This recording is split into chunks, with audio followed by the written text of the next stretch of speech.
తండ్రి అయిన దేవుని ప్రేమయు, కుమారుడైన యేసుక్రీస్తు వారి కృపయు, పరిశుద్ధాత్మ దేవుని యొక్క అన్యోన్య సహవాస దివ్య సన్నిధిలో ఈ ఉదయకాల సమయమున కల్వరి కిరణాల గ్రూప్ సభ్యులందరికీ, సార్వత్రిక సంఘ దైవజనులకు అందరికీ, నా ప్రార్థనలో ఏకీవిస్తున్న నా సహోదరులందరికీ క్రీస్తు నామంలో వందనాలు తెలియజేస్తూ ఉదయకాల ప్రార్థనలకు ఆహ్వానం. దేవునికి స్తోత్రం. అయితే ఈ ఉదయకాల సమయమున మనము ఒక వాక్యమును నేర్చుకొని ఆ వాక్యం ప్రకారం బ్రతకడానికి, మన జీవితంలో అలవర్చుకోవడానికి ప్రయత్నం చేస్తూ దేవుని వాక్యం మాట్లాడుకొని ప్రార్థనలోకి ముందుకు సాగుదాం. ప్రియ దైవజనమా, మనము నేర్చుకున్న వారమై ఉన్నాం. చెప్పుట కంటే, వాక్యాన్ని బోధించుట కంటే, వాక్యాన్ని వినుటకును వాక్యాన్ని నేర్చుకున్నటకును మనం వేగిరపడు వారమై ఉండాలని ప్రభువు మనతో పరిశుద్ధ గ్రంథంలో తెలియజేశారు. అయితే అనుదినము కూడా మనం వాక్యాన్ని నేర్చుకున్న వారమై ఉన్నాము. మన బ్రతుకుల్లో అలవర్చుకున్న వారమై ఉన్నాము. దేవునికి మహిమాకార్థమై, దేవునికి ఒక గొప్ప సాక్షిగాను, దేవుని నామాన్ని హెచ్చించు వారంగాను, ఆయన నామానికి మహిమ తెచ్చు వారంగాను మనము ఉండాలని దేవుడు కోరుకుంటున్నాడు. అయితే ఈరోజు మనం నేర్చుకోవాల్సింది ఏమనగా, యాకోబు గారు రాసిన పత్రిక 4వ అధ్యాయము 10వ వచనం చూద్దాం. ప్రభువు దృష్టికి మిమ్మను మీరు తగ్గించుకొనుడి, అప్పుడు ఆయన మిమ్మను హెచ్చించును. ప్రభువు దృష్టికి అంటున్నారు. ఎవరి దృష్టికి? ఈ మనుషుల దృష్టికి కాదండి. ప్రభువు దృష్టికి మనల్ని మనము తగ్గించుకోవాలి అంటున్నాడు. అప్పుడు ఆయన మిమ్మల్ని హెచ్చించును. ఎవరైనా చూసినట్లయితే వాళ్ళ యొక్క స్టేటస్ని బట్టి, అంటే వాళ్ళకున్న డబ్బును బట్టి, లేకపోతే వాళ్ళకున్న బంగారమును బట్టి కావచ్చు, భూములు కలిగిన విధానాన్ని బట్టి కావచ్చు, లేకపోతే వాళ్ళు కలిగి ఉన్న ఉద్యోగంను బట్టి, అంతకన్నా మంచిగా ఈ లోకంలో ఇంకెంతోమంది అందమును బట్టి గర్వించేవారు, అంటే వారిని వారు హెచ్చించుకునే వారంగాను ఉన్నారు. అయితే ఇక్కడ దేవుడు ఏమంటున్నా అంటే, మీరు హెచ్చించుకోవద్దు. మిమ్మల్ని మీరే హెచ్చించుకుంటే ప్రయోజనం లేదు. మీరు నా దృష్టికి తగ్గించుకుని బ్రతికితే నేను మిమ్మల్ని హెచ్చిస్తాను అని అంటున్నారు. మత్తయి సువార్తలో 23వ అధ్యాయం 12వ వచనంలో దేవుని వాక్యం సెలవిస్తున్నది. ఎవరు తాను తగ్గించుకునేవాడు హెచ్చింపబడును అని అంటున్నారు. అంటే పైన వచనాలు చూసినట్లయితే, మీరు గురువులని, బోధకులని పిలువబడవద్దు, మీరు అధికారులుగా పిలువబడవద్దు, మీరు పరిచారకులుగా ఒక దాసులుగా ఈ లోకంలో పిలువబడినప్పుడు నేను మిమ్మల్ని హెచ్చిస్తాను అని అంటున్నారనమాట. అంటే దేవుడు ఏం నేర్పిస్తాడంటే, తగ్గించుకొని బ్రతకడం నేర్చుకోండి అంటున్నాడు. క్రైస్తవ జీవితంలో మనకు ఉండాల్సిన మొదటి, క్రీస్తుని ఎరిగిన తర్వాత క్రీస్తుని మన జీవితం ధరించుకున్న వారమై ఉన్న మనం ఎలా ఉండాలంట అండి? తగ్గింపు స్వభావం కలిగిన వారుగా, వినయము విధేయత కలిగిన వారుగా మనం బ్రతకాలని దేవుడు వాక్యము సెలవిస్తున్నది. మనకు ఎప్పుడైతే తగ్గింపు స్వభావం కలిగి ఉంటామో, మనం పాపంలో ఒప్పుకునేందుకు కావచ్చు, కానీ లేకపోతే దేవుని ఎదుట దీనత్వంగా మనము వినయంగా విధేయతగా బ్రతకడంలో మనం నేర్చుకోగలుగుతాం, అలాగా ప్రవర్తించగలుగుతాం చివరి వరకు. ఈ తగ్గింపు స్వభావం లేనట్లయితే ఏమవుతుందో తెలుసా అండి? దేవుని ఎదుట మన పాపని మనము ఒప్పుకోలేం. అంతే కదండి. మన దేవుని దగ్గరే మాత్రమే కాదు, కుటుంబంలో కూడా మనం బ్రతకలేం, సమాజంలో కూడా మనం బ్రతకలేం. తగ్గింపు స్వభావం చాలా గొప్పదండి. తగ్గించుకొని బ్రతకడం అనేది చాలా మంచి జీవితానికి కారణం అవుతుంది. అందుకే క్రీస్తు వారు ఈ భూమి మీద ఉన్నప్పుడు మన ప్రభు వారు ఎలా ఉన్నారండి? యేసుప్రభు గారు ఈ భూమి మీదకి వచ్చేటప్పుడు ఎలా వచ్చండి? తాను తగ్గించుకొని ఒక రిక్తుడుగా, ఒక దీనుడిగా ఈ భూమిపైకి వచ్చినట్లు లేఖనములు సెలవిస్తున్నాయి. మనల్ని మనం తగ్గించుకొని బ్రతుకుతున్నామా ఈనాటి దినాల్లో? చాలామంది తగ్గించుకున్నాం అని చెప్పుకుంటున్నాం, కానీ దీన స్వభావం లేదండి కదండి. ఆత్మ విషయమే దీన స్వభావం కలిగిన వారు ధన్యులు అంటున్నారు. పరలోక రాజ్యం వారిది అంటున్నారు. అంటే మన ఆత్మ విషయమే మనం తగ్గించుకొని దీన స్వభావంగా బ్రతకాలంటున్నారు. అప్పుడు ఎలాంటి వారిది పరలోక రాజ్యం అంటున్నారు. ఎలా ఇస్తారు పరలోక రాజ్యం?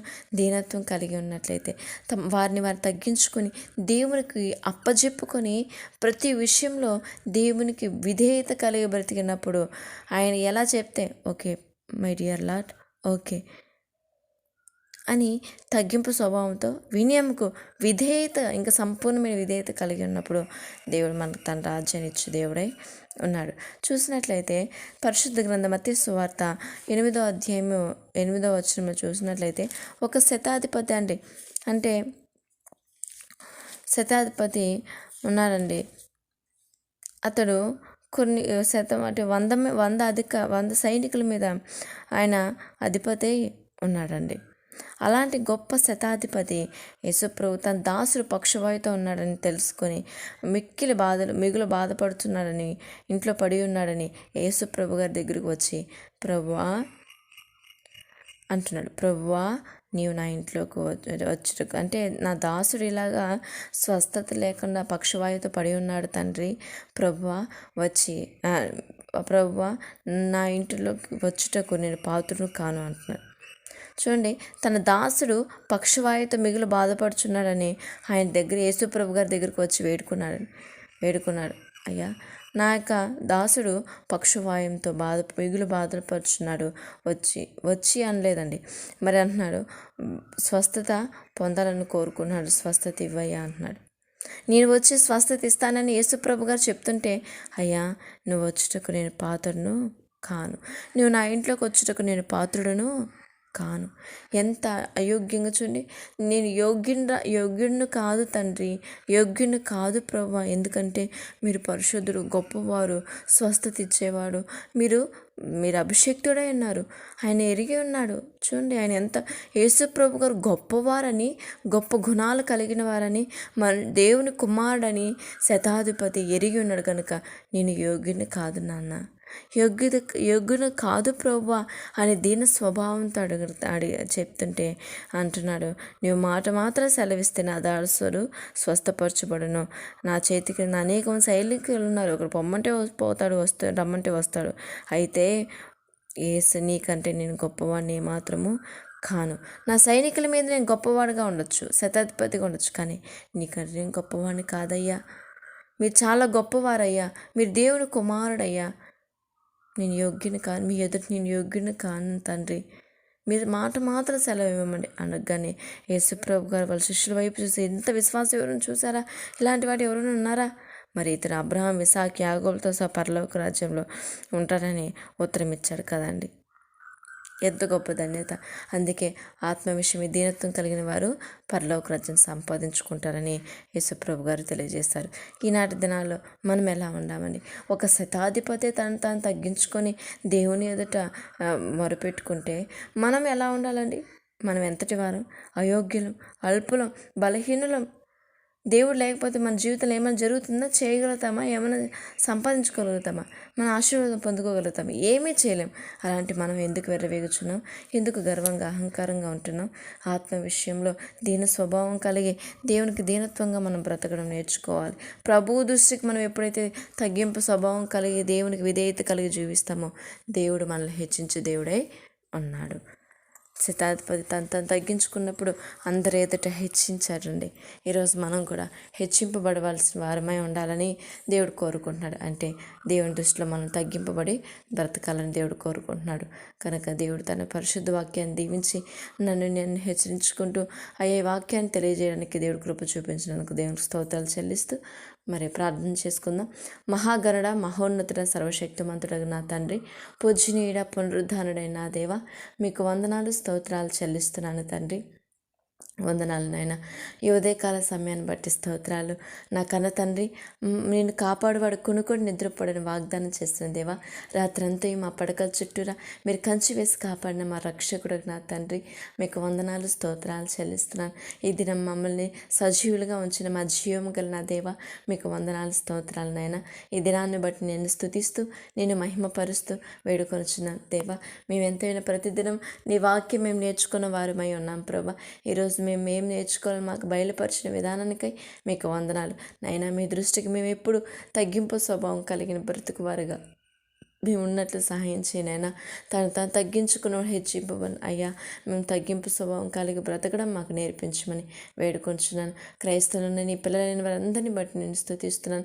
సార్వత్రిక సంఘాలను, సేవకుల్ని, విశ్వాసులను బట్టి వందనాలు. ఈ ఉదయకాల సమయం అందు ప్రభా, వారిని మీరు క్షేమం దయచేసిన దేవా, ఈ దినం మాకు అనుగ్రహించిన తండ్రి మీరు దీవించండి. నీ చిత్తం జరిగించండి. మీ చిత్తానికి ప్రభా, మీ అధికారానికి మా ప్రవర్తన అంతా ఒప్పుకుంటున్నాం. మీ జ్ఞానంతో నింపని, మీ వివేకంతో మమ్మల్ని నడిపించండి. దీనులుగా, రిక్తులుగా మమ్మల్ని మేము తగ్గించుకొని నీ నామాన్ని గణపరచు వారంగా, నిన్ను హెచ్చించు వారంగా మేము అందరం ఉన్నట్లు కృప చూపించమని వేడుకొంచున్నాను దేవ. స్తోత్రములు నాన్న. అదేవిధంగా నా దేశం క్షేమాన్ని బట్టి స్తుతిస్తున్నాను తండ్రి.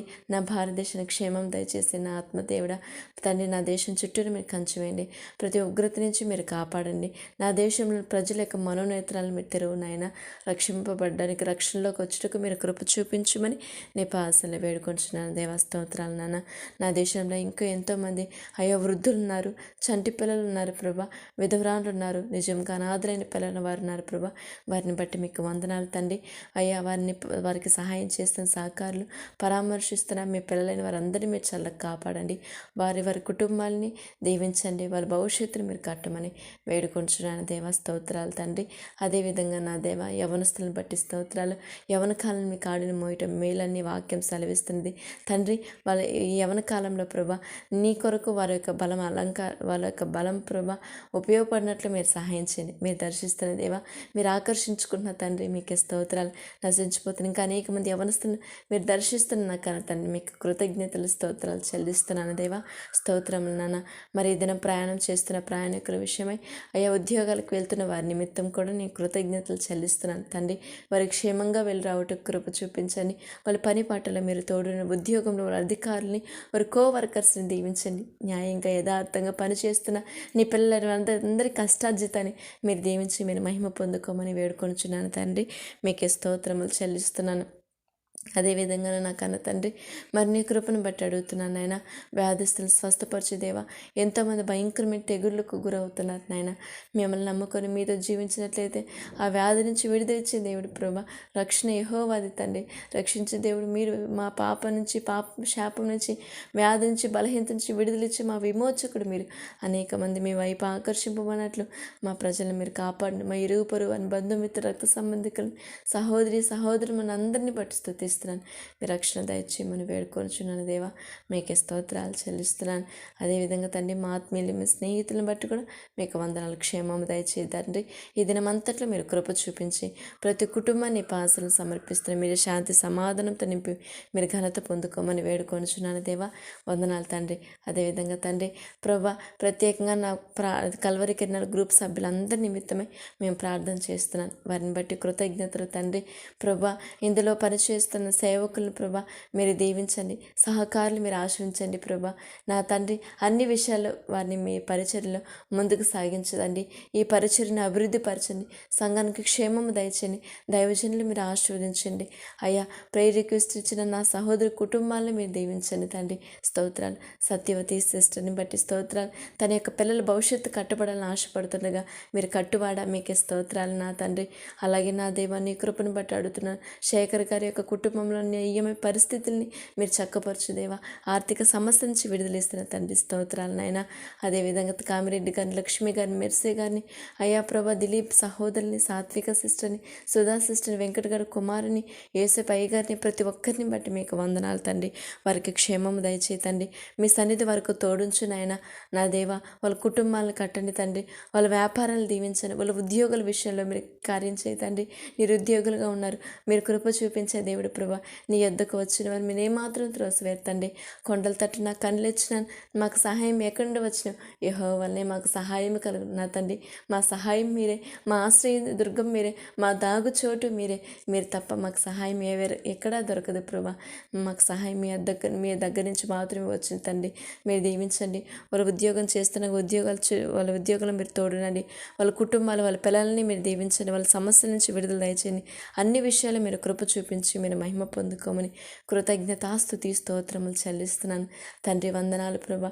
దినదిన మీరు ఆయుష్ ఇచ్చే కొద్దీ నీ పనిలో, నీ యొక్క పనిలో ఆసక్తులుగా మీ కార్యాభివృద్ధి అంతట్లో ప్రభా, ఎక్కడ మేము బలహీనపడక ముందుకు సాగువారంగా అయ్యా నా సహోదరులు మీరు బలపరచండి, వృద్ధి చేయమని వేడుకొనుచున్నాను ప్రభా. స్తోత్రాలనైనా. అలాగే తండ్రి, దైవజనులైన మోషే గారిని బట్టి వందనాలు తండ్రి. వారి కుటుంబాన్ని బట్టి స్తోత్రాలు. వారు చేస్తున్న సేవను, పరిచర్యను బట్టి వందనాలు తండ్రి. ఈ ఉదయకాల సమయాలు మరింతగా మీరు దీవించండి. నీ పనిలో మీరు గొప్ప రీతిగా మీరు వాడుకోండి. నీ చిత్తంగా, నీ ఆత్మ చేత, నీ శక్తి చేత ఈ కార్యాన్ని ముందుకు నడిపించి మీరు మహిమ పొందుకోమని వేడుకొనుచున్నాను. నా ఆత్మీయ తల్లి విజయమ్మ గారు కూడా మంచి ఆరోగ్యం దయచేయనన్నా. తల్లి చేస్తున్న సేవను, పరిచర్యను దీవించండి.